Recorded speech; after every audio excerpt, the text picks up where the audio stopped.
여러분 잠시 오늘 우리가 읽었던 본문 속 장면을 한번 상상해 보십시오. 오랫동안 기다렸던 한 사람이 옵니다. 수십 년을 기다렸습니다. 아니 수백 년의 시간을 기다렸습니다. 마침내 그가 온다는 소문이 퍼지자 사람들은 거리로 쏟아져 나옵니다. 저마다 손에는 종려나무 가지를 하나씩 꺾어 들고 자신들이 입고 있는 겉옷을 바닥에 깔며 온 힘껏 목청을 돋우며 외칩니다. 호산나, 호산나, 다윗의 자손이여, 호산나. 온 예루살렘이 들썩입니다. 그런데 이토록 엄청난 환호, 그 외침이 있는 그 한가운데로 들어오신 이분의 모습이 참 묘합니다. 말이 아닌 작은 나귀를 타고 있죠. 그것도 아직 아무도 타지 않은 매우 어린 나귀입니다. 수많은 사람들이 환호를 질러대고 있지만 그분은 아무 말씀도 하지 않았습니다. 군중의 함성에 응답하지도 않고 손을 들어 화답하지도 않습니다. 그저 묵묵히 오고 계시죠. 그들이 외치는 소리를 들어보십시오. 호산나 다윗의 자손이여. 호산나. 우리가 예배 때 부르는 찬송 가사로 익숙하게 듣는 그런 말이지만 사실 원래 이 호산나라고 하는 말은 지금 우리를 구원하소서 라고 하는 뜻을 가진 히브리어로 된 탄원의 외침입니다. 아름다운 예배의 언어가 아니라 벼랑 끝에 있는 사람, 죽음에 내몰린 사람이 나를 살려달라고 구원자에게 외치는 소리가 바로 호산나이죠. 다윗의 자손이라고 하는 말도 그냥 존칭이 아닙니다. 이스라엘이 수백 년을 기다려온 메시아, 언약대로 그들을 구원하기 위하여 오실 왕을 부르는 칭호가 다윗의 자손입니다. 호산나 다윗의 자손이여. 그러니까 이 군중들은 지금 메시아를 부르는 언어로 왕을 맞이하는 방식으로 이 자리에서 예수님을 맞이하고 있는 거죠. 그렇게 이 모든 소동이 지나간 후 예루살렘 성에 있던 사람들이 그들에게 묻습니다. 도대체 이 사람이 누구냐? 이 사람이 누구길래 당신들이 이토록 그를 환영하는 것이냐? 그러자 사람들이 이렇게 답을 하죠. 그는 갈릴리 나사렛에서 나온 선지자 예수라. 선지자 예수라. 방금 전까지만 해도 메시아를 향한 언어로 목소리 높이던 사람들이 또 왕을 맞이하는 몸짓으로 예수님의 오시는 길을 열었던 사람들이 정작 그가 누구냐라고 하는 질문을 받았을 때 그들이 내뱉은 대답, 그것은 메시아도 왕도 아니었습니다. 선지자였죠. 겉옷을 길에 깔고 종려나무 가지를 흔들며 호산나 다윗의 자손이여 라고 외치는 것, 그것은 선지자를 맞이하는 방식이 아닙니다. 그것은 명백히 왕을 맞이하는 방식이자 메시아 구원자를 맞이하는 방식이지요. 그런데 그들은 자신들의 몸짓으로는, 자신들의 손과 발로는 온 몸을 다해서 왕을, 메시아를 맞이하고 있었는데 그들의 입으로는 차마 그 말에 이르지 못하고 있었던 거죠.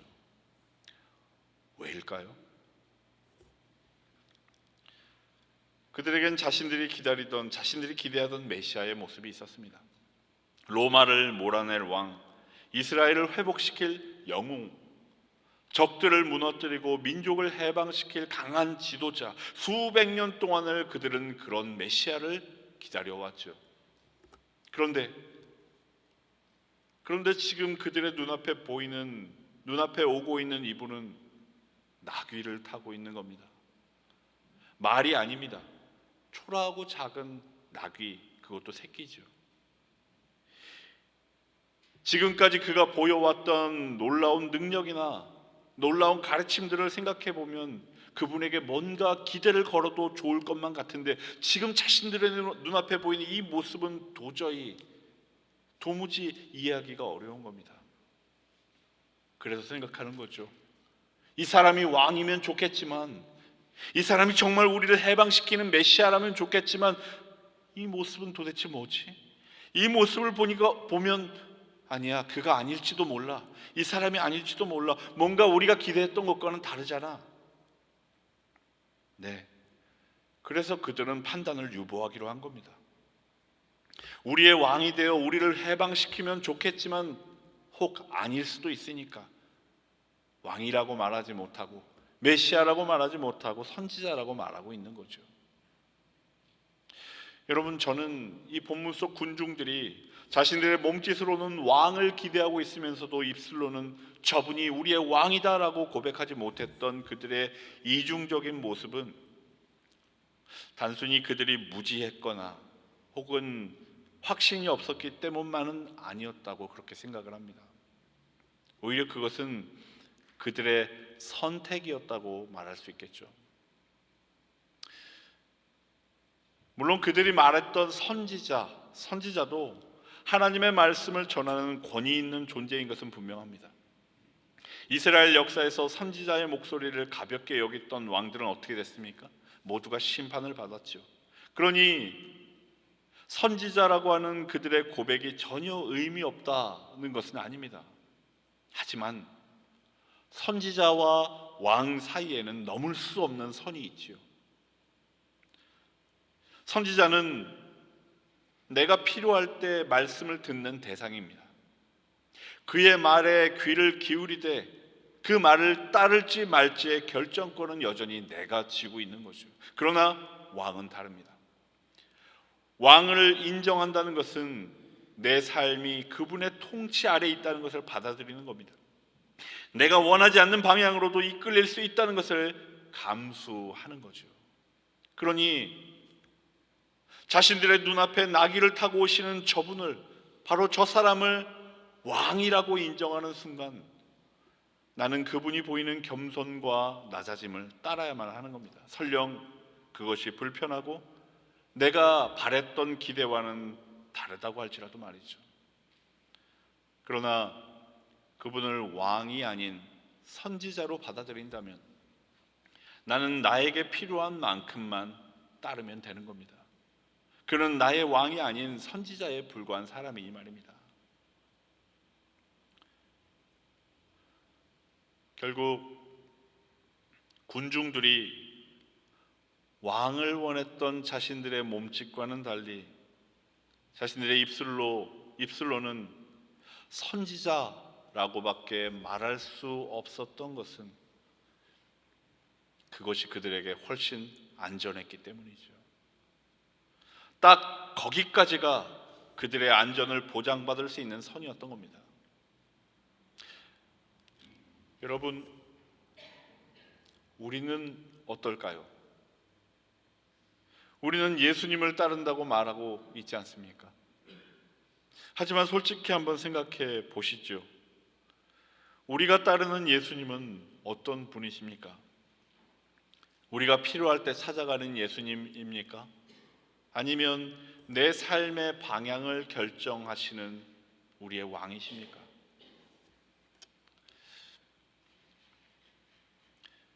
지금 여기 이 순간까지 오시기까지 여러분 많은 것을 감수하셨을 줄로 압니다. 낯선 이국 땅에서 지금껏 버티며 살아오셨습니다. 그리고 그 세월 동안 여러분들에게는 예수님을 간절히 찾으셨던 순간들도 있으셨을 겁니다. 그런데 여러분, 솔직히 돌아보면 그 기도들이 응답되었을 때와 그렇지 않았을 때 우리들의 삶에서 예수님의 자리가 달라지지는 않았던가요? 이렇게 말하고 있는 저도 사실은 이 같은 질문 앞에 자유롭지 못하기는 여러분과 매 한 가지입니다. 저도 똑같습니다. 나귀를 타고 오실 저분이 과연 우리의 왕일지, 우리도 사실 충분히 알지 못하기 때문이죠. 그런데 오늘 본문에는 우리가 종종 지나쳐버리고 마는, 아주 쉽게 지나쳐버리고 마는 중요한 사실이 하나 있습니다. 오늘 본문 5절은 예수님의 낙이 타고 오심을 기록하면서 시편의 말씀과 스가랴서 9장 9절의 말씀을 섞어서 이렇게 표현을 하고 있습니다. 네 왕이 내게 임하나니 그는 겸손하여 나귀 곧 멍에 매는 짐승의 새끼를 탔도다. 우리는 보통 여기까지 알죠. 나귀는 겸손의 상징이다, 그렇게 이해를 합니다. 그런데 오늘 본문이 인용하고 있는 스가랴서의 기록은 여기에서 멈추지 않는다는 겁니다. 나귀를 타고 오시는 왕을 표현한 스가랴서 9장 9절 이후에 나오는 바로 이어지는 10절에는 이와 같은 말이 쓰여져 있습니다. 내가 에브라임의 병거와 예루살렘의 말을 끊겠고 전쟁하는 활도 끊으리니 그가 이방 사람에게 화평을 전할 것이라. 여러분, 이것이 무슨 뜻일까요? 겸손하여 나귀를 타고 오신 그 왕은 전쟁의 활을 끊고 병거와 말을 끊고 이방에 화평을 전하는 평화의 왕이라는 뜻입니다. 당시 왕들은 전쟁에서 말을 탔죠. 강한 힘으로 적을 제압하고 승리해서 돌아오는 왕의 상징, 그것이 곧 말이었습니다. 그런데 지금 눈앞에 보이는 이 왕은 나귀를 타고 오고 있습니다. 그러면서 이런 메시지를 우리에게 들려주고 있는 거죠. 나는 상대를 이겨서 정복해서 평화를 이루는 그런 왕이 아니다. 너희들이 생각하는 그런 왕이 아니다. 나는 내가 지는 방식으로 전쟁을 끝내는, 활을 끊고 말을 끊고 병거를 끊는 평화의 왕이다. 군중들은 말을 탄 왕을 원했습니다. 힘 있는 왕을 원했습니다. 로마를 무너뜨리고 적을 굴복시킬 강한 왕을 원했습니다. 그러나 예수님은 작은 나귀 새끼를 타고 오셨습니다. 전쟁이 아닌 평화를 이루는 왕으로 오셨죠. 여러분, 우리가 생각하는 평화란 어떤 걸까요? 여러분들이 원하는 평화는 어떤 것입니까? 이 문제가 해결되게 해주십시오. 저 사람이 바꾸게 해주십시오. 내 삶에 갈등이 없어지게 해주십시오. 여러분, 그것이 우리가 바라는 평화입니다. 그런데 그것은 결국 상대방이 지거나 문제가 사라지거나 내 자리가 편안해지는 거죠. 그러나 예수님이 가져오시는 평화는 다릅니다. 성경이 말하는 평화, 히브리어로 샬롬이라고 하는 이 평화는 모든 관계가 하나님 안에서 바로 서 있는 상태를 말하는 그런 단어입니다. 여러분, 오랫동안 닫혀있던 방에 빛이 들어오면 무엇이 가장 먼저 보이는지 아십니까? 닫혀있던 방에 커튼이 걷히고 환한 빛이 들어오면 가장 먼저 보이는 것은 그동안 쌓여있던 먼지들입니다. 빛이 더러워서가 아니죠. 빛이 오기 전에는 보이지 않았던 것들이 드러나게 되는 겁니다. 예수님이 가져오시는 평화가 바로 그런 것이었죠. 그 평화는 우리가 외면해 왔던 것들을 먼저 드러내게 됩니다. 그래서 예수님이 가져오신 평화는 우리는 불편하게 느끼게 되는 거죠. 예수님이 위험한 존재로 여겨졌던 것은 그분이 폭력적이어서가 아니었습니다. 그분이 가져오시는 평화가 그 시대의 먼지들을 들추어내셨기 때문이죠. 그분이 가져오시는 평화가 현상 유지를 허락하지 않으셨기 때문입니다. 대제사장들이 지키고 싶었던 권력 구조와 군중이 바꾸고 싶지 않았던 자신들의 삶의 방식과 그 모든 것들을 그대로 두지 않으셨기 때문입니다. 우리가 원하는 평화는 상대방이 지는 것입니다. 그러나 예수님이 가져오신 평화는 자신이 지는 것이었습니다. 그래서 일주일이 채 지나지 않아 군중들은 돌아섰던 겁니다. 나귀를 타고 오신 왕이 자신들이 그토록 원하고 기대했던 방식의 왕이 아니라고 하는 것이 분명해지자 그들은 예수님을 십자가에 못 박으라고 그렇게 외쳤던 거죠. 그런데 여러분 한번 생각해 보십시오. 사람들의 환호를 받으며 환호 가운데 나귀를 타고 오신 예수님은 이런 사실을 모르셨을까요? 그들이 예수님에게 보내고 있는 이 환호가 어디로 향하게 될지, 이 평화가 어떤 대가를 치러야 완성될 수 있을지를 과연 모르셨을까요? 아니요, 다 아셨습니다. 사람들이 보내오는 이 환호가 얼마나 얕은 것인지 그분은 아셨습니다. 군중들이 예수님을 향해 가지고 있는 기대가 얼마나 어긋난 것인지, 얼마나 오해가 깊은 것인지를 잘 알고 계셨죠. 그들이 선지자라고 말하면서 진짜 왕으로 오신 그분을 알아보지 못하고 있다는 것도 아셨습니다. 그들이 외치는 호산나, 이 외침이 일주일 후면 어떠한 함성으로 바뀌게 될 것인지도 아셨죠. 그리고 그 길의 끝이 어딘지도 아셨습니다. 나귀 새끼를 타고 예루살렘에 들어오셨던 그 길이 결국 어디로 향하는지를 그분은 처음부터 알고 계셨습니다. 그런데 그것을 다 아시면서도 예수님은 그들 가운데로 오셨던 거죠. 그들을 막아서거나 바로잡으려고도 하지 않으시고 말씀으로 그들의 오해를 수정하려고도 하지 않으셨습니다. 그저 침묵하며 나귀를 타고 그 왜곡된 환호 가운데로, 저마다의 기대로 가득 차 있는 그 욕망 덩어리 사람들 가운데로 그냥 들어오셨습니다. 그 같은 왜곡된 기대와 오해로 가득한 환호 속에서 예수님은 과연 어떤 마음이셨을까요? 여러분, 오늘 우리가 보았던 이 본문과 같은 내용, 같은 사건을 기록하고 있는 누가복음 19장을 보면 오늘 본문에는 기록되어 있지 않은 한 가지 사실이 기록되어 있습니다. 그것은 그 침묵 가운데, 그 환호 가운데 예수님께서 눈물을 흘리셨다라고 하는 기록이죠. 누가복음 19장 41절은 이렇게 쓰여져 있습니다. 가까이 오사 성을 보시고 우셨더라. 군중은 환호하고 있는데 예수님은 눈물을 흘리고 계셨다는 거죠. 어떤 눈물이었을까요? 어떤 의미의 눈물이었을까요? 그것은 자신을 알아보지 못하는 사람들을 향한 눈물이었습니다. 정죄가 아니라 사랑의 눈물, 안타까움의 눈물이었죠. 여러분 생각해 보십시오. 내가 아무리 마음을 써도 상대방이 끝내 알아주지 않는다. 그렇다면 어떨까요? 오해를 받는데 어떠한 해명도 통하지가 않고 그렇다고 해서 떠나지도 못하는 그런 상황이라면 말입니다. 우리는 대개 그런 자리라면 지칠 겁니다.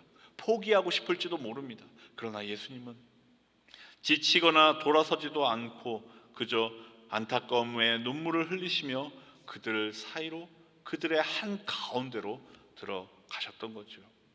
사람들은 자신들이 원하는 왕을 환영하고 있었습니다. 그러나 예수님은 그들에게 진짜로 필요한 왕의 모습으로 오고 계셨습니다. 사람들은 로마에서 자신들을 구해줄 왕을 원했습니다. 그러나 예수님은 그들을 죄와 죽음에서 구하러 오고 계셨죠. 사람들이 원하는 것과 예수님이 가져오시는 것이 달랐습니다. 그 불일치를 군중들은 알지 못했습니다. 그러나 예수님은 아셨죠. 그리고 그 불일치를 강제로 수정하려고도 하지 않으셨습니다. 그저 묵묵히 침묵 가운데 사람들 속으로 들어오셔서 그들이 결코 알지도 깨닫지도 못하는 방식으로 그들을 위한 길을 가고 계셨던 겁니다. 여러분, 이것이 하나님이 우리를 사랑하시는 방식입니다. 우리가 예수님을 알기 때문에, 우리가 예수님을 제대로 알기 때문에 예수님이 우리 가운데 오시는 것이 아닙니다. 우리가 예수님을 향하여 올바른 기대를 가지고 있기 때문에 예수님이 우리의 주가 되시고 우리의 메시아가 되시는 것이 아닙니다. 우리가 그분을 잘 알지 못하고 그런 무지 가운데 빠져 있고 그분을 오해하고 그와 같은 어리석음 가운데 있을 때에도 그분은 우리에게 오시는 겁니다. 심지어 우리가 우리의 편안함과 안전을 위해 그저 우리가 받아들일 수 있는 수준까지만, 선지자의 수준까지만 그분을 받아들이려 할 때에도, 그분의 말씀을 선별하여 받아들이려고 할 때에도, 그래서 그분을 왜곡하고 때로는 그분의 뜻을 내 뜻에 억지로 짜맞추려고 할 때에도 그분은 우리의 참된 왕이 되시기 위하여 우리 가운데로 들어오고 계시다는 거죠.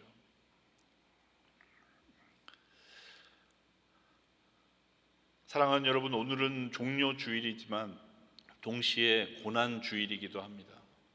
싸움 선데이라고 이야기하기도 하지만 동시에 패션 선데이라고 부르기도 합니다. 그리고 오늘을 시작으로 고난 주간이 시작이 됩니다.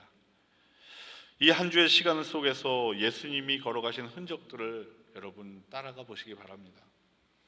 예수님은 나귀를 타고 예루살렘에 들어오신 그 걸음을 단 한 번도 멈추지 않으셨습니다. 성전에서도, 대제사장들 앞에서도, 겟세마네의 그 밤에도, 금요일 재판정의 그 침묵 속에서도 자신이 가는 이 길의 끝이 어디를 향하고 있는지 처음부터 다 아심에도 불구하고 결코 멈추지 않으셨습니다. 호산나의 함성은 닷새도 채 지나지 않아 사라졌지요. 군중들은 흩어지고 제자들은 숨었습니다. 그리고 나귀를 타고 들어오셨던 그 왕은 십자가에 달리셨습니다. 그리고 그것은 누가 보아도 실패에 불과해 보였습니다. 그런데 바로 그 자리에 한 사람이 있었습니다. 그는 로마의 백부장이었죠. 유대인도 아니었고 예수님의 제자도 아니었던 사람입니다. 심지어 호산나를 외쳤던 그 많은 군중에 속한 사람도 아니었습니다. 그렇기에 그에겐 예수님에 대한 어떠한 기대도 없었습니다. 그는 그저 예수님을 처형하는 자리에 서 있었던 사람이었을 뿐이죠. 그런데 바로 그 예상치 못했던 사람의 입에서 이와 같은 고백이 터져 나왔습니다. 이는 진실로 하나님의 아들이었도다. 예수님이 강제로 알게 하셨거나 뭔가를 설명하신 것도 아닙니다. 예수님은 그저 묵묵히 당신의 길을 가셨을 뿐이고 백부장은 그저 예수님을 가까이에서 지켜보았을 뿐이죠. 그러나 그는 예수님의 침묵과 고통 그리고 죽음을 지켜보는 그 시간을 통해서 편견과 오해로 눈이 가려져 있던 사람들에게는 결코 보이지 않았던 하나님의 위대하신 일을 보게 되었고 마침내 그 누구도 깨닫지 못했던 예수님이 누구이신지를 그만은 깨달을 수가 있게 되었던 거죠. 사랑하는 여러분, 주님의 고통과 죽음을 기억하는 이 고난의 한 주간은 우리가 무언가를 대단하게 결단하는 그런 시간이 아닙니다. 우리가 얼마나 예수님을 잘 알고 있는지 성경의 내용들을 확인하고 점검하는 그런 시간도 아닙니다.